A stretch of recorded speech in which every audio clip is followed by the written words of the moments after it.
Hello, may buntag sa tanan and welcome to my vlog. Ako si Antoinette Cook and Eat with Tony. So karon di ta magluto pero natay kanon. So nainihatag nato, naini sponsor nato kay nag-crave man jud ko ani but mahal para nako. So karon siya na kay dili ko utad or dato. So nainihatag nato Dunkin, klaro ba? Dunkin nga donut. So di ni siya basta-basta nga donut. Dili na siya kato mga usual nga donut nga strawberry filled, choco frosted or unsa, but mo ni ilahang bagko karon which is the pistachio donut. So sikat kay ni because of that Dubai chocolate na nisukat. Nisikat rather. So magbisaya lang ko ha. So inong makasabot mo. So mo ni siya. So let's get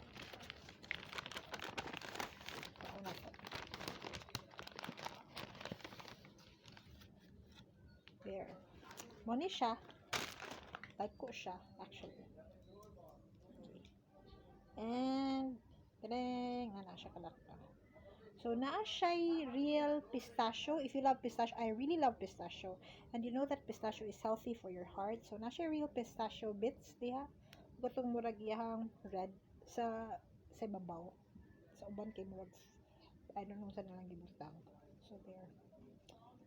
Then ablihan nato siya to see if there is a real pistachio I don't know if spread ba na or unsa, but let's see if it's really pistachio filled. So I'll just use my hands. Anyway, I wash my hands pa ha. Dara. Okay. Ang price day ani each matud pa sa ni palit kay 120 pesos. So if you could see there na ana it's pistachio filled there. So let's see. Let's try it.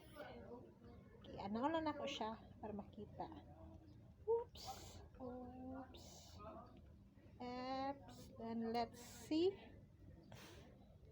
if naagid siya pistachio sa tunga. So siya. Woo! There, daghan siya pistachio sa sud. There. See? Na siya daghan pistachio sa sud. So let's try how it tastes like. So there. Na siya sa ref since last night pa ni.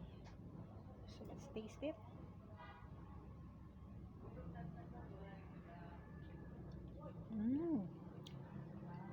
Wow. I love pistachio. Not too sweet.